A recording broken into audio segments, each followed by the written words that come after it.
Olá pessoal, mais uma vez, sou o professor André Gustavo Schaefer da Universidade Federal da Fronteira Sul, campus Erechim. Nesse último vídeo então, da série de vídeos desta playlist sobre aplicativos, objetos de aprendizagem e experiências realizadas no âmbito do programa Um Computador por Aluno, implementado no município de Erechim, que fez uso do Positivo Mobile S7 com o sistema operacional Linux Mandriva Mini. Eu vou mostrar para vocês dois scripts que funcionavam super bem nos notebooks do Mandriva Mini, nos Uquinhas, né? E eles tinham dois propósitos. Um deles era fazer uma cópia, um backup, vamos dizer assim, né? Das imagens dos SDs que continham o sistema operacional e todos os aplicativos juntos. Né? Então, qual que era a ideia de se fazer uma clonagem nesse sentido? A ideia era que se pudesse fazer uma espécie de um backup.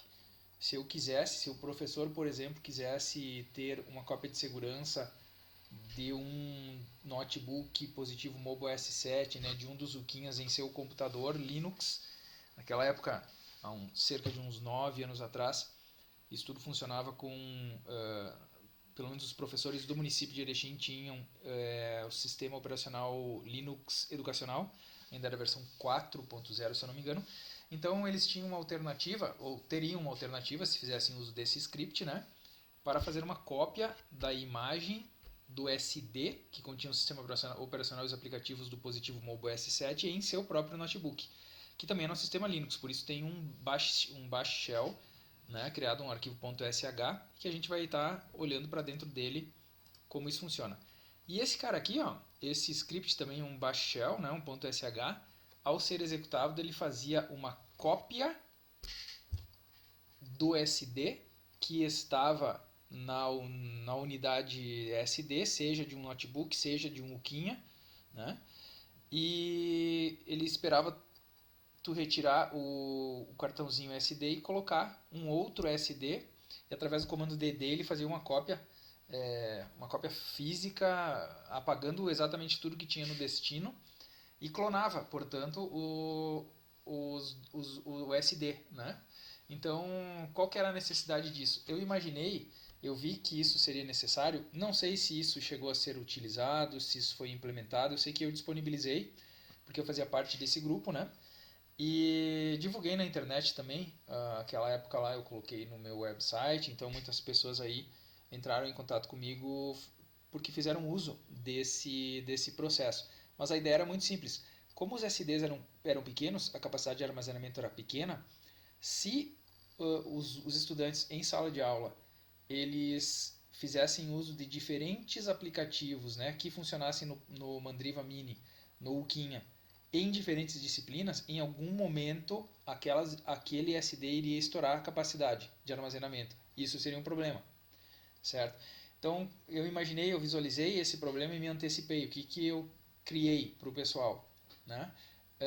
Eu criei uma situação em que o técnico de informática da escola pudesse preparar os uquinhas todos das salas de aula antes de o professor abordar determinado conteúdo. Para isso seria necessário ele fazer uma clonagem da imagem anterior, né? Ou não sei como que isso seria organizado, seria uma questão administrativa. Ele poderia gerar diferentes imagens de acordo com as disciplinas, de acordo com as áreas de conhecimento, de acordo com algum critério. E aí determinados aplicativos estariam num grupo de imagem, determinados aplicativos em outro, né, determinadas atividades, assim por diante. Então, para isso, seria necessário que houvesse um processo rápido de cópia e não um processo de desinstalação de um aplicativo e reinstalação de um aplicativo no sistema operacional Mandriva Mini, né? Seria bem mais demorado. Então, a ideia era essa daqui. Por isso eu criei esses dois aplicativos. Vamos dar uma olhada no primeiro, que faz apenas a criação da imagem. Ele está abrindo aqui no sistema operacional, está abrindo aqui no sistema operacional Windows, mas é que ele é um arquivo .sh, ele não executa, né, um .shell script do Linux, ele não executa no sistema operacional Windows. E deixa eu ver se tem mais alguma informação. E claro, ele está abrindo aqui com o WordPad, porque eu associei a extensão .sh com o WordPad, nesse caso aqui, tá? Nós não vamos executar, eu só vou falar um pouquinho, né, sobre como funcionava. Então aqui eu tenho, né, vou falar brevemente sobre os comandos, tá, para que se saiba rapidamente, alguém que de repente teve acesso a esse vídeo, está vendo esse vídeo, depois pode baixar os scripts e fazer algumas adaptações conforme as suas necessidades. E tenho certeza que isso pode servir para outras coisas também, né? Esse aqui faz um processo de cópia simples. Então aqui eu tenho um processo que limpa, um comando que limpa a tela, né? Aqui ele lê um enter para dentro de uma variável dummy, ou seja, não faz nada, ele só tranca a tela nesse processo, espera a gente pressionar enter, né? Limpa a tela de novo. Aqui ele mostra então a informação na tela, né? Esse é o conteúdo do /dev SD, porque são os /devices, né, do sistema operacional Linux, onde constavam então os dispositivos SD asterisco. Tudo que tinha o nome SD asterisco era listado agora. Então eu dou um ls, né, com os parâmetros -alrt para ele estar em ordem cronológica crescente, na forma de lista, incluindo arquivos ocultos. Na verdade aqui é o RD reverso, né? Se eu não me engano, tá? Teria que dar uma olhada no parâmetro de novo. Eu sei que eu sempre usei ls-alrt, tanto é que eu criava um alias, ou um alias, alguns dizem, né? Um apelido, né? Dentro dos sistemas Unix e dos sistemas Linux, para que o LL, eu fazia um alias pro LL, né? Um apelido. Então eu digitava LL, ele sempre executava o ls-alrt. Então ele vai fazer um ls-alrt no /dev mostrando todo o conteúdo que tem ali dentro, né? Então coloque agora o SD a ser copiado e pressione Enter. Vinha a próxima etapa, né? Aguarde alguns segundos até o computador detectar o dispositivo. Na verdade acontecia bem rápido, mas às vezes demorava uns 2, 3 segundos para ele mostrar, né? Logo em seguida, ele montava a unidade então DSD e criava daí uma entrada nova no /dev, certo? E então ele listava os SDs antes e depois, para que fosse possível comparar o que existia antes. Na verdade, geralmente não existia, porque existia apenas uma entrada de SD nos Uquinhas, né? Então não tinha nada e passava a ter. Mas pode ser que de repente algum dispositivo, algum computador, seja lá o que, tivesse dois dispositivos, duas entradas SD, ou agora eu estou me lembrando de uma coisa também, ó. Se tu tivesse um disco SCSI na tua máquina, eu não me recordo. Eu não me recordo, mas um disco SCSI também entrava no /dev como SD alguma coisa. Se eu não me engano, SCSI Disk. Né? Faz tempo que eu saí um pouco desse mundo Unix, Linux, então eu me esqueci disso daqui. Mas a ideia era a seguinte, ó, eu listo o que tem DSD asterisco antes, coloco o dispositivo, ele em seguida é montado, logo depois disso eu dou um Enter e eu vejo que mudança que teve. Então se teve um SD02 que não tinha alguns segundos antes, significa que esse meu dispositivo novo, né, novo não, o que foi montado, recém-montado com o cartão SD, trata-se mesmo do que? Trata-se mesmo do SD do cartãozinho mesmo, do cartãozinho SD, né? Então a pessoa informava aqui, né? Entre com o nome do dispositivo SD a ser copiado. Por exemplo, SDB1, né? Então tinha aquele negócio lá da partição. Eu estudei uma vez isso daqui, não me recordo. Eu disse, mas o que é esse B1, B2, A1, não sei. Aí tinha, na verdade, a partição do disco, se era partição A ou partição B, ou seja, numa determinada ordem, né? E aí o número, que eu não me recordo também, tá? Na verdade, não faria diferença nenhuma, tá? Eu fui por curiosidade saber, trabalhei como administrador de banco de dados, DBA Oracle, né? Dentro de sistemas operacionais Unix e nunca fui, vamos dizer assim, muito preocupado com o que significava isso. Mas aí um dia eu fui investigar, então, era quando tinha um SD alguma coisa, por exemplo, um SCSI disk, aí vinha a partição e o número da partição dentro de alguma coisa, né? Não me recordo bem exatamente o que. De qualquer maneira, aqui, como eu falei, não precisa saber isso, tá? Na verdade, se apareceu, por exemplo, um SDB1 que não aparecia antes, aqui no primeiro ls-lrt, significa que esse B1 é realmente aquela partição que foi montada em função de ter colocado o cartãozinho SD, né? Então aqui ele dava um read nome, ó. Então eu jogava para dentro da variável aquilo que tu escrevesse. Tu ia escrever o quê? Tu ia escrever B1, né? Então, então ele memorizava isso. Então era o SDB1 que ele tinha que copiar. E a imagem era o nome do arquivo, porque ele cria um arquivo, né? Nessa cópia, ele cria um arquivo. Isso que é legal. Tu transforma todo o conteúdo do SD para dentro de um arquivo. Né? E olha que rápido, ó. Aguarde, tempo estimado 2 minutos por gigabyte. Agora eu não me recordo quais eram os tamanhos dos SDs lá do Uquinha, mas não me recordo se não tinham cerca, e não eram muito grandes não. Não sei se não era cerca de uns 6 gigabytes talvez. Então aqui ele registrava a hora de início e fazia uma cópia com o poderosíssimo comando dd. Né? Não sei se já trabalharam no ambiente Unix, mas no Linux também funcionava, né? E tínhamos aqui um dispositivo de cópia byte a byte, bit a bit ou byte a byte. Ele era uma coisa bem poderosa mesmo, assim. É claro que isso não funcionava, vamos dizer assim,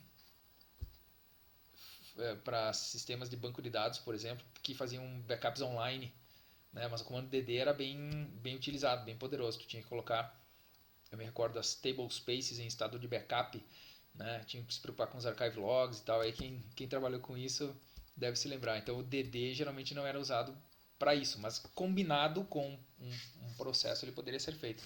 Aqui na verdade ele está fazendo, né, um winfile, ou seja, o arquivo de origem, ou seja, /dev, e aí o nome do dispositivo, e o outfile é exatamente o arquivo de imagem, aonde, né, o conteúdo que tu jogou para dentro da variável imagem do diretório local, da pasta local. Por isso o ponto barra e o nome que tu deu. Então ele faz uma cópia, funcionou bem direitinho, todas as vezes que eu fiz, deu bem certinho essa cópia. E feito, fique atento para alguma mensagem de erro que possa ter ocorrido, né? Hora de término. O script termina aqui. Esse é a cópia, né? Transformar todo o conteúdo. Isso na verdade pode ser usado para qualquer outro propósito. Eu posso fazer cópia de um conteúdo de um SD agora para esse computador, desde que fosse um sistema operacional Linux, né? Eu já fiz isso com o Windows também, só que tinha que usar um outro programinha. Eu até tenho salvo esse programa também. Precisamos fazer isso, não me recordo por quê. E aí era bem legal, que ele fazia uma cópia também para dentro do sistema operacional Windows, né? Uma imagem. E aí na parte final, eu estava me recordando agora, durante a gravação do vídeo, até fiz uma edição nele, porque eu não me lembro se eu falei isso no início do vídeo ou não, mas na verdade o script era feito em duas etapas. Criar imagem poderia ser feito simplesmente se tu quisesse criar uma imagem do teu SD para dentro de um arquivo dentro do teu computador. Mas se tu quisesse fazer o processo inverso, daí tu precisava fazer as duas coisas, ou seja, primeiro criar uma imagem e depois clonar para outro arquivo SD. Desculpa, para outro dispositivo SD. O mesmo para restaurar um backup. Né? Em outras palavras, a etapa 1 desse processo de clonagem de um cartão SD era o script que criava a imagem. E a etapa 2 desse script, desse processo de clonagem do cartão SD, era dado pelo script de clonagem da imagem. Né? Então, criação e depois a clonagem. Ou seja, nesse primeiro script eu faço um dumping, né? Eu jogo tudo que tem dentro do meu SD para dentro do disco do computador. E na clonagem da imagem é o processo inverso. Eu pego um arquivo de imagem do computador e jogo para dentro do dispositivo SD, do cartão SD. Então vamos ver o que tem dentro dele. Ele é bem parecido, né? Faz a listagem do /dev. Logo em seguida ele faz uma nova listagem, né? Depois que foi colocado o dispositivo SD, para que seja possível identificar então como foi montado esse dispositivo SD, certo? Aqui tem uma mensagem, né? Então, ó, o que for colocado dentro desse SD que receberá a cópia, né, vai ser perdido. Tudo que houver nele vai ser perdido. A cópia com DD é, como eu falei, né, bit a bit, byte a byte, enfim, ela simplesmente sai varrendo do início, da onde ele consegue começar a fazer a gravação, até o final. Ele simplesmente copia tudo que tem no arquivo de imagem para dentro do SD. Não tem pré-formatação, não tem nenhum tipo de processamento, sei lá, uma tabela de alocação de arquivos, alguma outra coisa que pudesse haver num processo, como sei lá, criar